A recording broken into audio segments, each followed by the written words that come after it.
Welcome to Cartoonist Kayfabe. My name is Ed Piskor. I'm Jim Rugg. And we're taking a look at the 1990s version of Ghost Rider, issue number 1. But first, gotta let you know, Cartoonist Kayfabe Comic Book Christmas in July is the last Saturday in July. And we are taking our comp copies of books that we've created. We are taking our doubles. And we are going around town like Johnny Appleseed. And we are putting those comics into the free little lending libraries throughout our neighborhoods. So that we can spread the word about comics, that this medium is vital, this medium rules, and if you haven't given comics a shot in a while, it's time to reintroduce yourself to that form. So we encourage you guys to do the same. Let's celebrate this form that we love, and let's try to create a couple more readers out there. Like, follow, and subscribe to the YouTube channel so that we can let you know when we have new videos available. It mitigates that kayfabe effect, man. Whenever we put a video out in the morning, early afternoon, midday, the comics we talk about disappear off of the secondary markets. So the people who see the videos first get first dibs on the stuff that we're talking about online at the cheapest prices.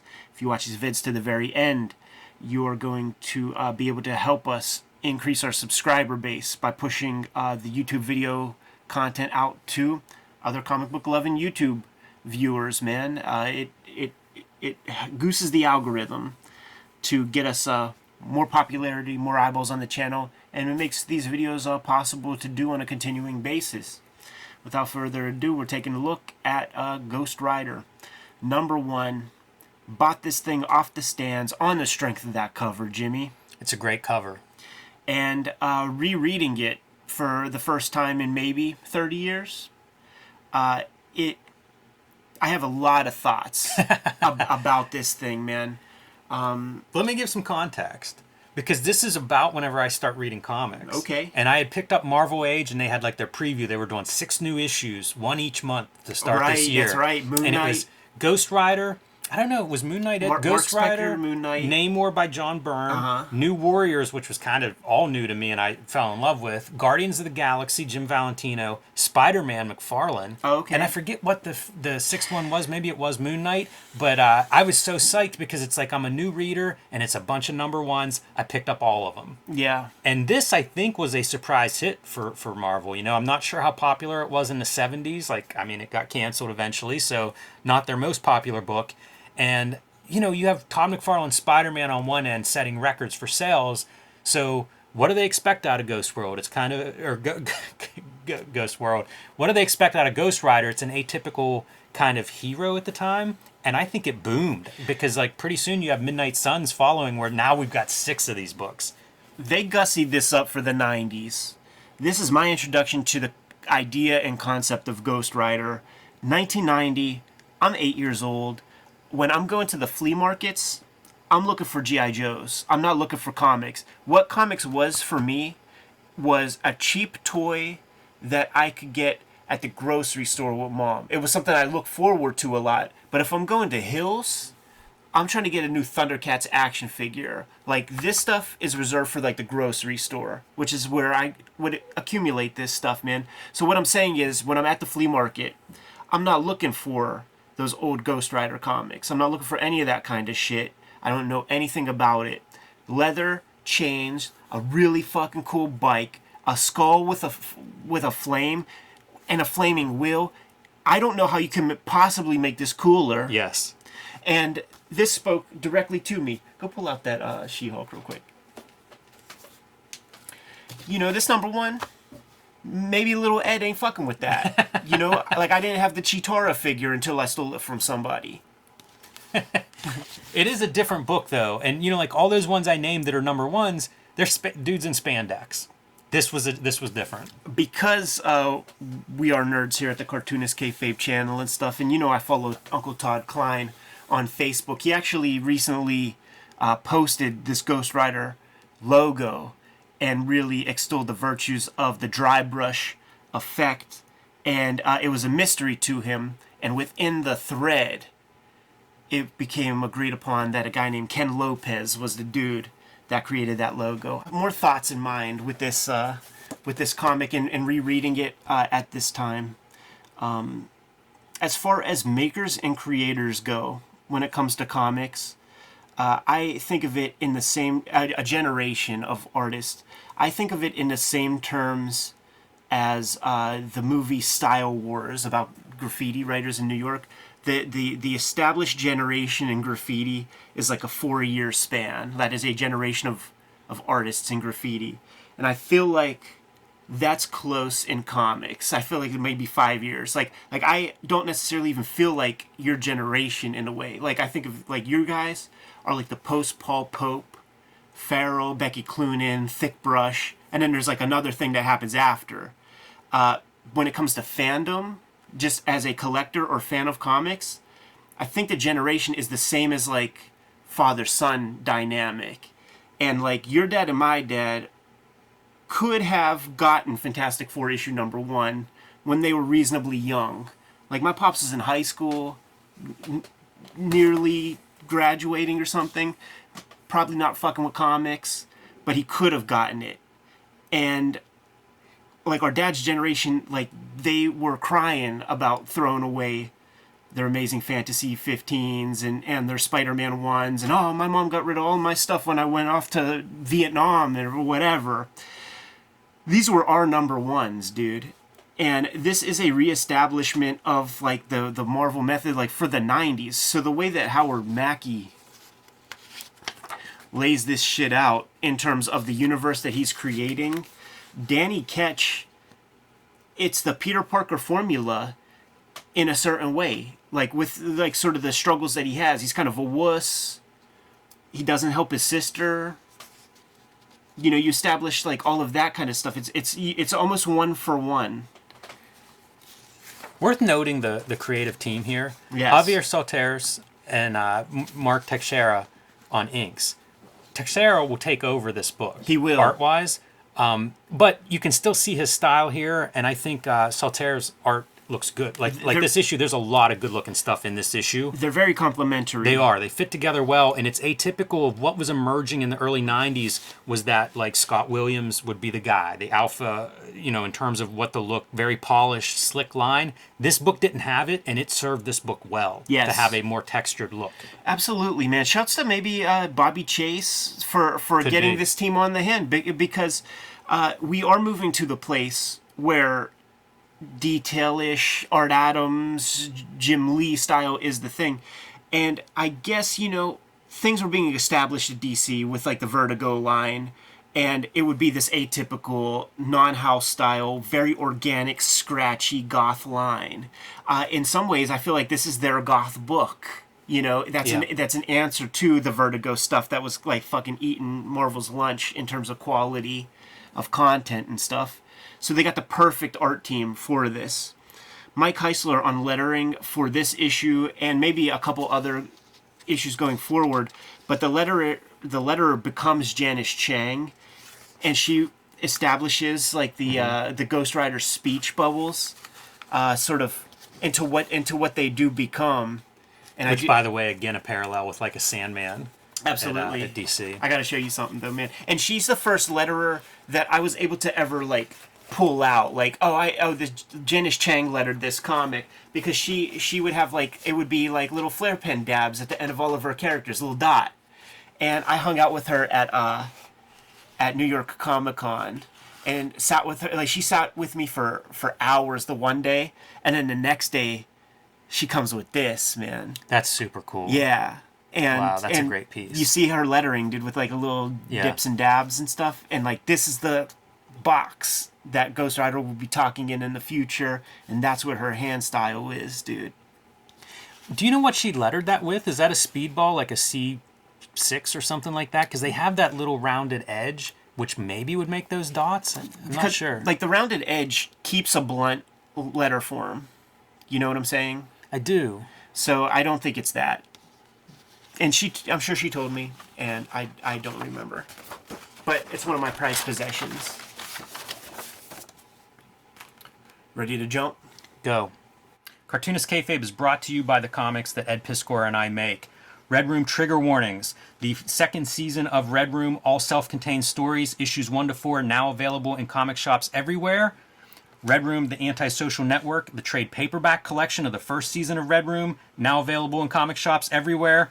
minus 28 countries where it's banned and 10 comic shops, but you can still request it there. And coming in September, the collection, the trade paperback of Red Room Trigger Warnings, will be in stores in September. You can pre-order that now at your local comic shop or online wherever you buy your books. Hulk Grand Design Monster and Hulk Grand Design Madness in comic shops everywhere. The 60-year history of the Incredible Hulk. I am writing, drawing, lettering, coloring the Grand Design treatment, retelling that 60-year history, and you can now pre-order the Hulk Grand Design Oversized Treasury Collection, about 40 extra pages in that. It'll be in stores before Christmas, but you can pre-order it now in your comic shops or in your bookstores, wherever you buy comics. And now back to our regular scheduled programming. Awesome first page, right? Yeah, dude, it's so fucking... It's almost... Ghost Rider looks super cool. Yeah. Yeah, and just the scene. Yeah, it feels a little bit more pen work from Texeira on the inks here than I think of later in this run, whenever he's mostly doing everything himself, but also has that scratchy, almost a Sienkiewicz sort of treatment with the pen. And again, really suits a dark book like this. Very crusty bunkers, man. Very continuity in the mix here. And Danny Ketch's sister is absolutely coming up with a million good arguments for why we should not be in this fucking cemetery, but we're going to be here anyway. And of course, this little Yancey Street gang of thugs is fucking with them a little bit, but they're reasonably nerdy. Like, they're not that big of a deal, even though it does look like they're trying to do some larceny. But it seems half-hearted, you know? Like, the girls, they're inept, they run away at the first sign of trouble. But let's escalate things, because that was just a red herring. Man, there's a lot of story crammed into this issue. I like this. Something pretty ugly is about to happen, as there is a dude splattered against a wall there. Yeah, right. Yeah, I think something may have already happened. And this is straight out of Canon Films. You got your trench coat mafia dudes holding, you know, the microchip as they're pointing the gun at great color here by Greg Wright, man. From Newcastle, by the way. Just talked to him about that. He discovered we were Pittsburghers. And this Death Watch stuff. See, this is what I can't stress, man. As a kid growing up in this era, you get the Marvel Universe Series 2 cards, and on the back it's like the first appearance of this and that. Like, this is the first appearance of Death Watch. This is the first appearance of Volume 3 fucking Danny Ketch Ghost Rider. And I got it. It's something that I could go buy. Darkhawk and Deathlock were some of those issue ones. Did you mention those ones? I think those were the other joints. And Nick Fury had one. And we could get those issue ones. There was our issue ones. Even though, you know, this ain't no Green Goblin. It looks like 1963. It does. Yeah, the Fury.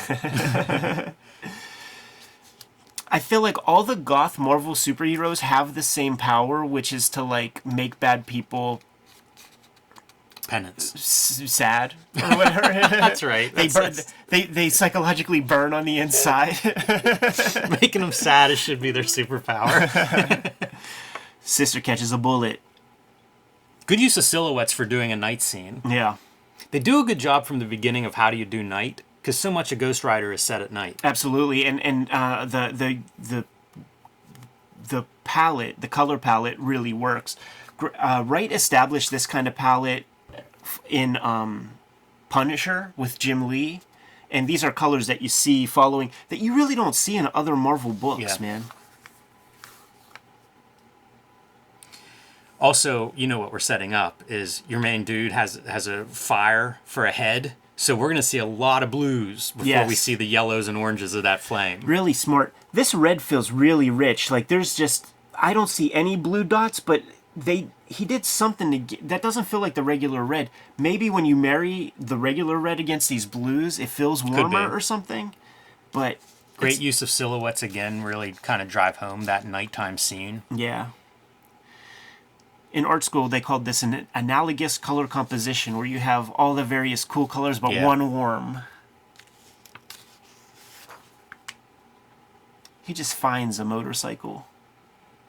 And ninjas. Oh, we're back in Onwat territory, dude. just insert ninjas. Onwat is your DNA of comic books. Like he's trying to resist touching it, and then he's like, Oh, he just fuck it. can't help himself and puts his hand on this glowing cap. But there you go with the yellow lighting up your page. Yes. Looks like they use zips. Yeah, it's kind of weird. Makes me think of Akira, which would have been coming out at this time from Epic. Sure. And if you're going to do a bike, it's hard not to think you at least look that direction. That's true. There's your money shot. And it's on a page turn. Very wise. Boy, that very yellow, wise. how good does the yellow tires look? So good. Against that slate blue. Imagine having to draw that bike in all different angles, Jimmy. Man, that's what I used to do when I'd look at this book, is just think like, there's no way you can do this. How can someone draw a bike like this? And maybe you can once, but not 22 pages. No, and not in perspective and front and back and low angles. There's your image from the title page. Yes. It's neat seeing it blown up, and I wonder if that was instructive for people because, like, you get more texture, you know, the lines.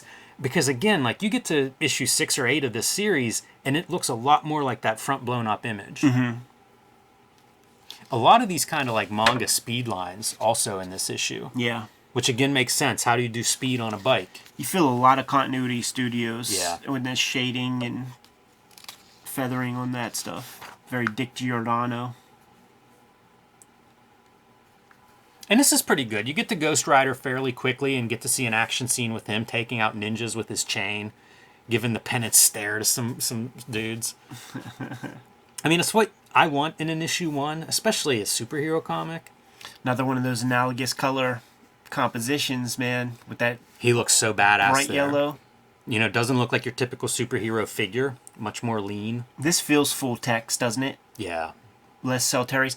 We discovered in an early issue of Wizard magazine that Salteris and Texiera are like brothers-in-law or something. Yeah, They're something. like they're family. It's a good looking style. Like I said, I'm not sure why Salteris leaves this book. I don't know if it's a deadline issue or something else comes up. When you hear the conversations of early Image and who we want and who should be a part of it, Salteris was part of it. Like makes the sense. Image guys wanted him. I see tiny bits of like some Stromanisms at times, like some of the fine line stuff. And the stuff that we're pointing out are the kind of iconoclastic art styles that were at Marvel post-Jim Shooter that were deviating from that house style. They weren't these like wannabe John Buscema types. Yeah, it's worth doubling down on that. This book did not look like other Marvel comics. Yeah. And that was super cool. I mean, it's great. Greg Wright does do some good stuff in the coloring. Yeah. Like picking what gets highlighted, you know, a roof of a cop car. It's funny because like he's a good guy in all this, man, but just plows through Sure. the roadblock, and this is like the Miracle Man. Like people will tell you that I knew that there were no people in there, but I can't be sure. I don't think this continues. His bike, like that top part comes down almost like the battering ram. I don't think that's something that continues. Yeah, usually just like it's like a one piece because you don't want to cover up the fire wheel ever. Yeah. But And it's a cool thing, you know. I was looking at it and thinking like, oh man, you're making toys. It's an action figure. Yeah. That's the $20 upsale. Super smart on someone's part. All this stuff that we're talking about, like these guys are figure artists, man. Every time you see a background, it's total fucking hack background, dude. Just cut some. Doesn't hurt my shapes. feelings at all. It's super simple. Yeah, I'm totally down with that. It's just shapes. There's a better way to do this page, and I don't know what it is. I think Art Adams probably solved it a bunch of times when he did like the new Fantastic Four. But we have to establish that this guy could drive went up walls, and just seeing him at a typical angle that we see him at, it doesn't read that way at the start. Even here, it's like I know alleys that have this. You know what I mean? Totally. It's like you have to see this. So there's a different way, and they solved it over time. But this is not the best introduction. I think of that. we looked at an interview with Tex about Ghost Rider and Wizard, and they have an example of the bike going up the building that's a different angle and a little more effective. Yeah. There's also a lot of panels. You know, like this note would be, I think, maybe on Howard Mackey, but it's so loaded. You know, like so much of this issue feels like 6, 7, 8 panels a page. Yeah. And it's a double-sized issue. So, like, you're really jamming in a lot of stuff. often we talk like with young cartoonists. That's a young cartoonist move. Yeah. You know, like almost going out of your way with extra panels for clarity, maybe. So I don't know. I don't know exactly what the thinking is on that. It feels like that also changes over the first, half dozen issues or so. Oh, yeah. Maybe everybody settles in and gets more comfortable. Danny Ketch got to turn back to his regular self. This brown is unexpected, but it looks good on that. A lot of the colors in this are atypical. Yeah. The color palette kind of feels like a Vertigo comic. It does. Like that. Like, is his name Death Watch or Death Strikers? Yeah, I don't know. Death Watch, I think. Yeah, Death Watch. We never see him, like, he's always in a kind of a shadows. Like, we've seen like kind of a reddish, orangish version of his skin. Here it's a sort of brownish, like, but you never see like what the natural, like what the base, like in daylight. What is this dude? Yeah, it kind of has that Continuity Studios feeling. That's true. That color, I always associate that gray color with them. Yeah. Montage sequence that you can't cry about, man. Pretty fucking cool. Yeah, I like that. Continue it onto the next page. Looks really good, this panel.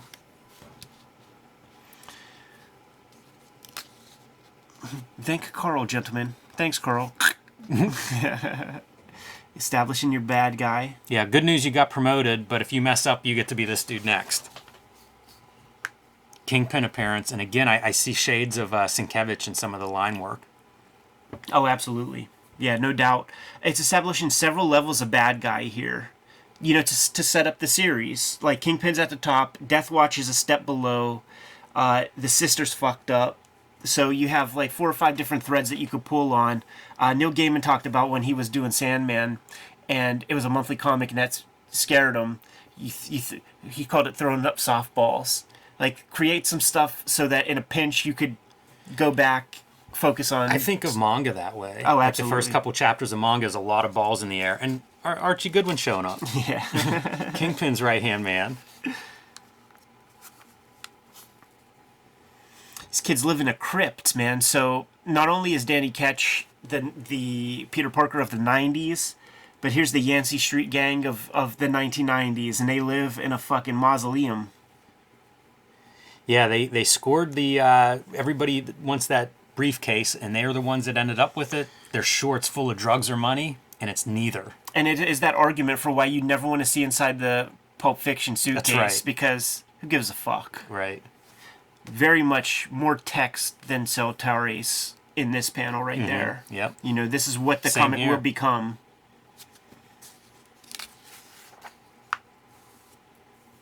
Danny Ketch showing up with blood on his gimmicks. And how about that, dude? Graying out Yeah, you don't see that often. which is a cool thing because it's he's fuzzing in and out of consciousness. Even the color here, it's like Yeah, it's great. throbbing. You never see a panel that looks like that. I'd challenge anybody to find another panel that looks like that in a Marvel comic. Just gray, just hard gray. Yeah. He almost looks even like fucking Peter Parker, Totally. dude. He looks like Peter Parker, and he looks a lot like manga. That one Yeah. panel. Yeah, like that American manga Uh-huh. of like the 80s. Even this kind of. Yeah. Absolutely. It's weird to see like the styles fluctuate a little bit early on here. Yeah. But I guess everybody's figuring out what they're doing. You know, it's an issue 1.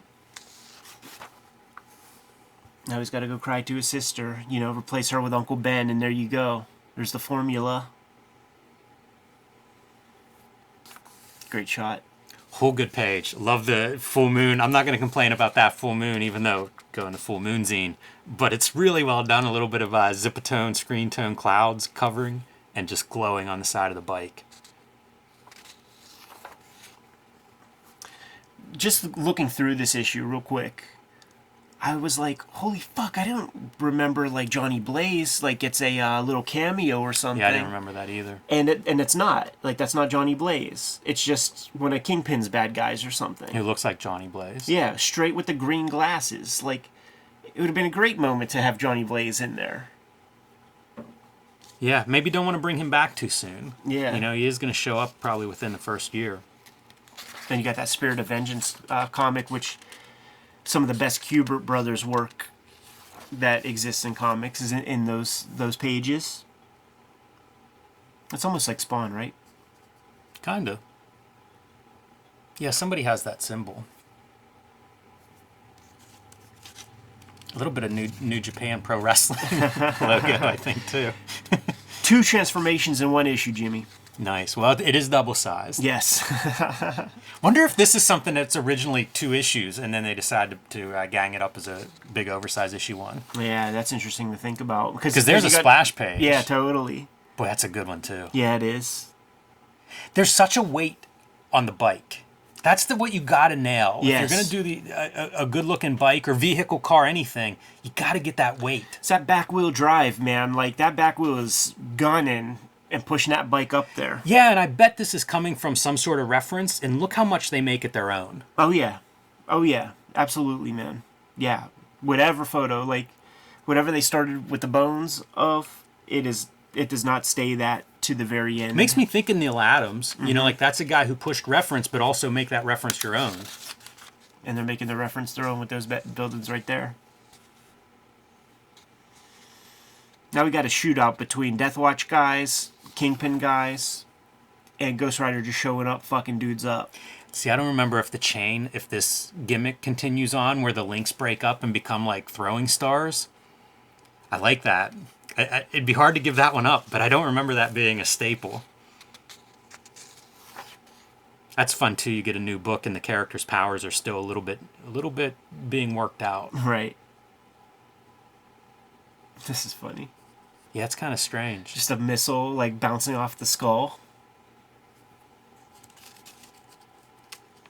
Good storytelling, very clear what you're seeing. Oh, this is so sharp. This is like one of the coolest panels because like imagine the terror if you're looking through a fucking gun sight and you arrive at that. Yeah, not what you want to look through and You see. you turn the bazooka the other way around and hit that button.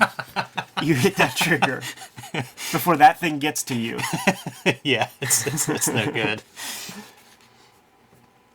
Johnny Blaze about to get his head chopped off. But catches the bike chain. Ooh, dude, he even got spurs. Yeah, I don't know if those stick around either. Tex is getting a little too Tex. Love the spike gloves, though. Oh, badass. All that spike stuff was so hard. I feel like McFarlane even lifts this, right? Who's Spawn without spikes? Chains and spikes. Another one of those perspectives. Is Barbara going to be happy and healthy and recover? We're going to have to read issue number 2. Setting up all the stakes, dude. Got 2 sets of villains to play with here. You got a sister that's in trouble. Danny Ketch could have helped her if he would have done things a little differently, but he didn't. You know, you got the start of a series here, Jimmy. A lot of stuff, a lot of groundwork laid there. I was on board for 2 years. Yeah, that's about the run. I was grabbing everything. Hey, everybody was. Like, I swear this book, I think, took everyone by surprise and was probably after Spider-Man the second big breakout hit from that launch. Although, a lot of those books did well. Yeah. New Warriors, I think that was one of those that the sales actually increased over time. Right. Almost unheard of. And Guardians of the Galaxy, like, think about the history of that franchise and set of characters. Valentino working on that book. It's a good year. It was a good time to be a comics fan. Yes, man. They knew me at the Rite Aid where I was buying this stuff, man. They knew me there. Man, I used to call up like the little newsstand in my town and be like, new comics come in today? Are they out yet? Did you get this comic or that comic? They must have hated my guts. Because it was like cigars and newspapers and stuff. And they didn't even know. They wouldn't know the difference. Save me that New Mutants. They would be like, oh, this is as good as Superman. Or like something like that. Like, oh, what's the difference, kid? Yes. But this was the time, man, straight off the rack, you know? Like, it hurts me that my thing is bent up in a weird... Like, I don't know why that happened. I bet it was stored flat for a while. It was, under my bed, and just through 2 or 3 piles. That's the danger of your flat storage. Super fun to crack this thing open, man. This has been on the 2-read pile for Cartoonist Kayfabe for some time, man. I felt looking at that Salteris Texiera combination. There's probably more issues to do in there. So, Kayfabers, make this video popular. Maybe we'll come back and do some more Ghost Rider, or maybe we'll look at an all-text issue.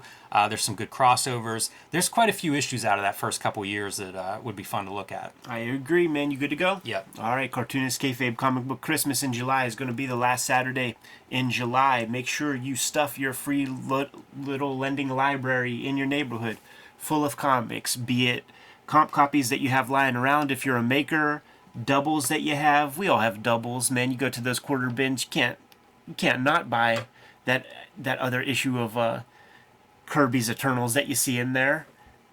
Put that stuff in these free lending libraries. We need to sow the seeds of increasing comic book readership out there, and the right comic will do that for the right reader, man. So we got to take some shots at that. Like, follow, subscribe to the YouTube channel, hit the bell. We'll notify you when new vids are available. Jimmy, what do you have? Hulk Grand Design Monster and Hulk Grand Design Madness are in stores now. You can also pre-order the Hulk Grand Design Treasury Collection. Besides being oversized, about 40 extra pages in that book.